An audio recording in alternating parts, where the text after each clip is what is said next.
Hello everyone. Today's video is going to be about the Ludwig Acrolite snare drums. So I have several of these, probably 4 or 5, and they all sound a little different. So I wanted to show you the differences in my 2 favorite versions of these drums. And at the end I'll make a recommendation if you're interested in one of these, what you should probably look for. So the Acrolite is thought of, or was thought of, as a kind of a cheap drum, almost a student drum back when I was growing up. And it was very, very inexpensive. I mean, you could get these things for about $100, maybe less back then. So what happened over time was the drum was changed. The finishes changed. This particular aluminum, which it is, would change, had a hammered look, some of the drums. This is an old 60s version of it, and maybe you could see a little bit different there. This is called the matte finish. Now, these drums are known for their kind of fat, snarey sound. They're really great sounding, and it's sort of exactly like a superphonic, but a superphonic has chrome over it. Now, a lot of those oxidized because of the fact that it was over this, this aluminum. They called it Ludalloy, or they do call it Ludalloy. So I may make a few mistakes today as far as the history of these things. I'm sure you Ludwig folks out there will correct me, which is all good. That's the way we learn. But I have done some research on these, and I've owned them since I was a kid.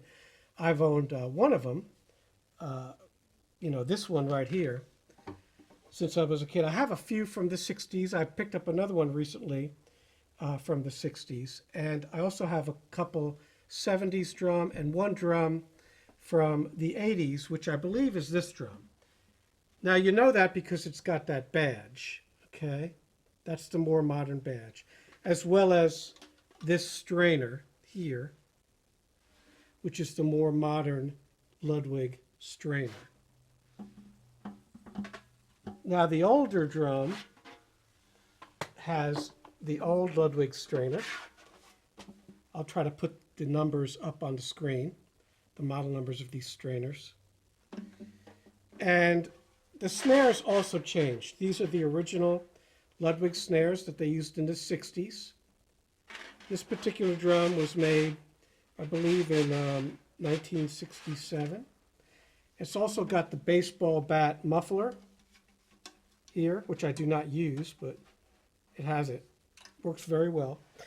And the muffler on this more modern drum, I say modern, it's still 40 years old, is this circular muffler.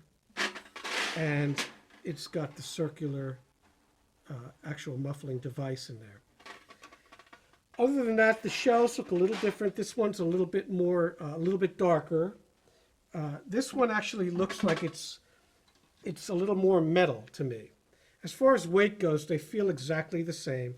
Obviously, this old 60s drum is going to have the Keystone badge, and I just showed you the badge for this more modern drum. But the lugs are the same. There's no oxidation on these drums at all. That happens when you put chrome over that aluminum, like I said. Now, I am using a little muffling. We'll take that off in a second. So let's talk about the differences between these drums. The first one is this strainer. I am not a fan of this strainer. All kinds of problems happen with this strainer. I have several superphonics with this particular strainer. It gets jammed up, it gets bent. The snares don't sometimes go completely off, which if you watch my channel, you know that's one of my pet peeves, especially with the old Radio King strainers. I hate that. So that's an issue too. You probably just heard it there when I turned the snares off during my little introduction. This drum,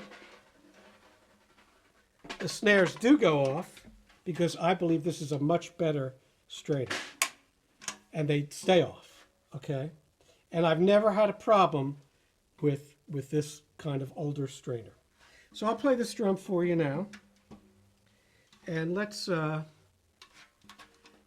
let's set it up like I like it. Normally I like the throw off to be around here. So going this way. You know, if you look at a clock, it would be like 5 o'clock, I think. I think that's what it is. No, 7 o'clock. Sorry. It's early in the morning. All right. The muffling I'm using, by the way, I always use this. It's this little leather pad. I always muffle on the outside of the drum. I don't use the inside of the drum because what happens, the inside muffler presses up against the head, and then you're playing down, so the head can't move down freely. So it makes the drum feel funny. So just use muffling, use it on the top, and this works well for me. So I'll play you some of this drum, and then we'll play them back to back.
Now, one thing about these drums, since they're so light, they don't have a really good ring with the snares off.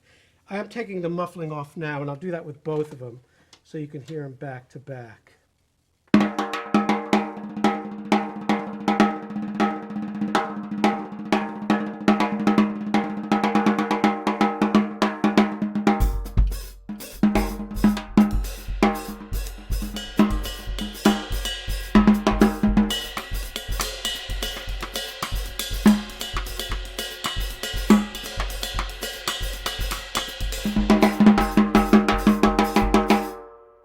I'm hitting it very, very hard, and you hear how that ring is, obviously without the muffling.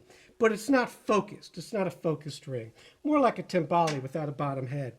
A heavier snare, heavier metal snare, would have a much more focused, almost a tone. Now, as far as tone goes, I'm tuning these drums both up to around an A flat. Tune an A flat and an A, somewhere in there.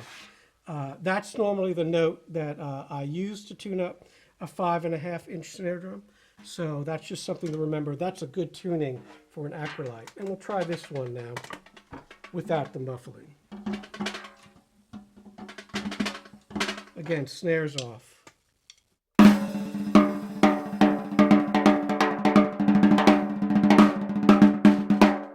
Now you see there how I'm getting some snares, and they're off. So I'd have to actually turn the knob to the left and I'm hitting really hard to show you that, you know. So if you're a hard hitter, that's something to consider. All right, so that's a problem with these strainers. The other thing you could do to take care of that, where the snare bed is, you could tighten that, and that will help just a little bit. It'll give you another half knob turn or so. All right. Now let's hear these drums without muffling, as far as just play them wide open just a simple groove here. And we'll switch them back and forth.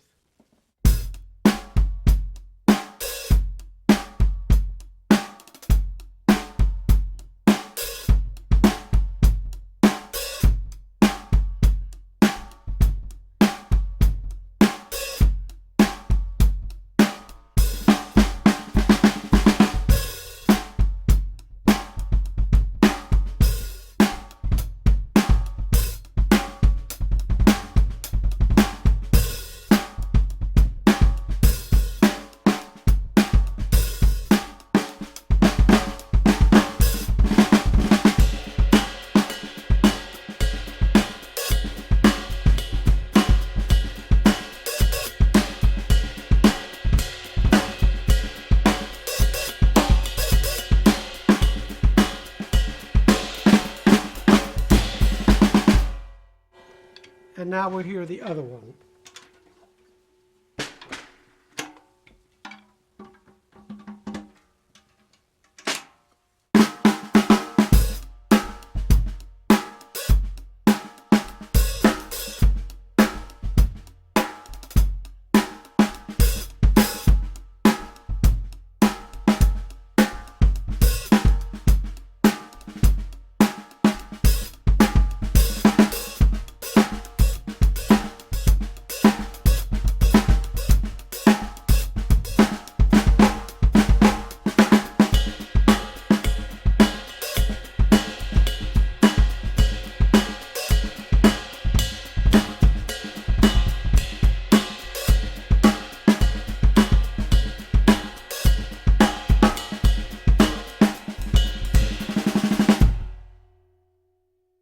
So I hope you hear a difference. I hear a huge difference between these two, and they're tuned almost exactly the same, as close as I can get them. They have the same heads, which is a coated ambassador on the top, and a clear snare ambassador on the bottom. But I think it's just the shell material probably changed from the 60s or 70s into the 80s and 90s. And it's the case with all the old Acrolites that I've played. They sound different than the newer ones. Again, now when I say newer, I mean the ones in the 80s and the 90s, and I'm sure they're still making them. So now personally, I'll just tell you my personal opinion. I haven't listened to the recording yet, but the way the drum feels, I prefer the older 1960s version with the Keystone badge. That's the way the drum feels to me. I've yet to go in there and listen, so one might sound better than the other. But the feel of the drum is much better. I think it feels more solid. This one, which is still great, and you can hear these drums. Well, just think Steve Gadd, that sound, that old Superphonic sound on all those 80s recordings. That's that sound, real kind of fat, snarey thing. But I'm not sure what drum he was using or anything, but it's that kind of thing. John Bonham, same thing. He used a Superphonic as well for a lot of things, and that is that real kind of thick sound. Now, as far as just playing rolls and whatnot,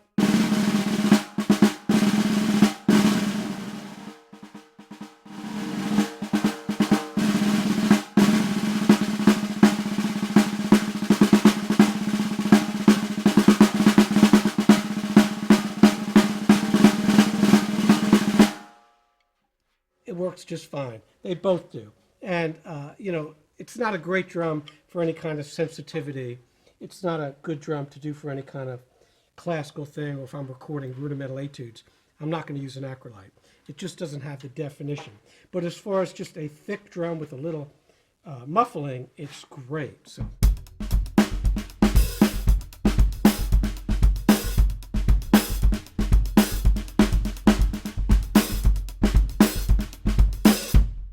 I recently did a recording of all Calypso tunes for a guy.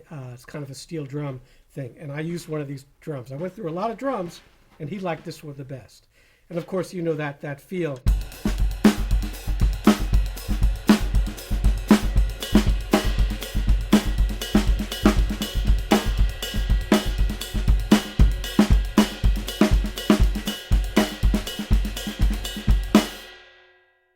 I think it sounds really great. And by the way, this cymbal, if I know you're gonna ask and send me emails. This is an older Sabian Ralph Peterson 22-inch cymbal.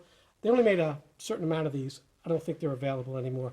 And the great Ralph Peterson passed away earlier this year, which is a terrible thing. I think I might try to do a little tribute to him. Great guy, great player. So if you don't know about him, look him up.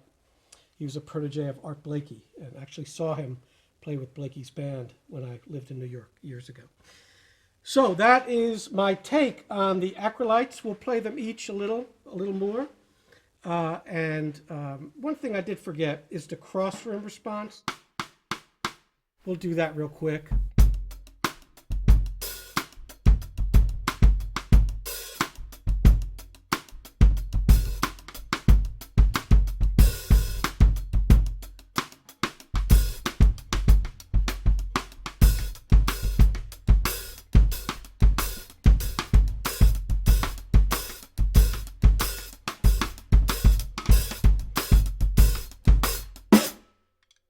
And the other one.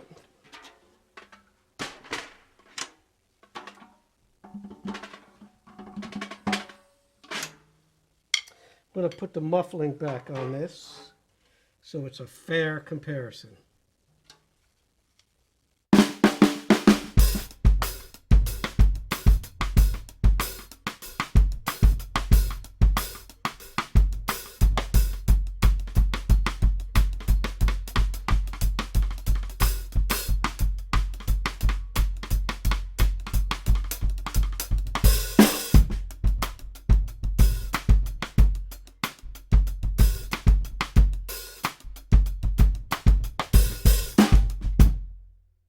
All right, so we'll play a little with each drum so you can hear them back to back.